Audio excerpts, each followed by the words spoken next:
So, it has been a point of discussion lately that Americans don't really have the best priorities when it comes to being aware of what goes on in the world. And I'd like to take some headlines and compare the popularity of them to get a real grasp on how serious this is. So this week, I want to talk about two things. One, the news that there was a 300 metric ton leak of highly radioactive water coming from the Fukushima plant, which is obviously fallout or a consequence of the earthquake in 2011 in Japan. And then there's also the news story that Lamar Odom, an NBA player who's married to one of the lesser, or but also still very famous Kardashian sisters, has a crack addiction and he went missing for 3 days. So I want to take a second and compare the headlines and the search results to show some perspective on what really matters to people of the world. So let's see, we got Fukushima. If you Google that, you'll get 19,700,000 news results. If you Google Lamar Odom, you'll get 203 million. However, this is just a baseline. It's just the name of a city and the name of a celebrity. Moving forward, Fukushima radiation. That gives 24,200,000. It seems like a lot, right?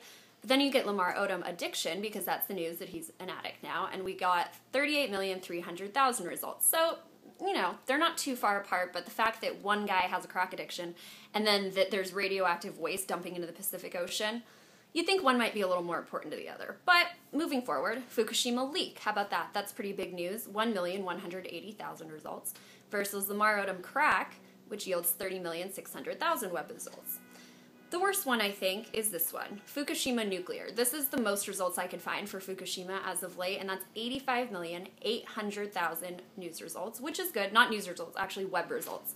That seems to be like there's some awareness going on. However, then you Google Lamar Odom missing, because I guess he went missing for 3 days trying to figure his stuff out, and that's 113 million. And again, it seems that they're somewhat close, but when you think about it, Fukushima happened 2 years ago. So over the course of 2 years, Fukushima nuclear has yielded that 85 million results, but in the course of a week since Lamar Odom went missing, that's 113 million. So clearly the priorities are on celebrity gossip and not the fact that there's nuclear waste dumping into the ocean. And I think that that's a serious issue, because the fact that people care more about what one individual chooses to put in his body simply because he makes a lot of money and he's married to a Kardashian sister, the fact that that is more relevant to people and that's the information they're seeking out, instead of the fact that I'm probably going to have nuclear babies because I live on the West Coast and they're going to have like a third arm, because literally there's so much water pouring into the ocean every day. The government has lied about it. TEPCO, the company that's supposed to be in charge of cleaning up this waste in Japan, has lied about it, and now the facts are just creeping out. The US government is raising acceptable radiation levels so that they don't have to acknowledge how bad it really is. And somehow, people are just worried about Lamar Odom and whether or not he's going to stay married to Khloe Kardashian, and if she's going to stay by his side through his time of crack addiction.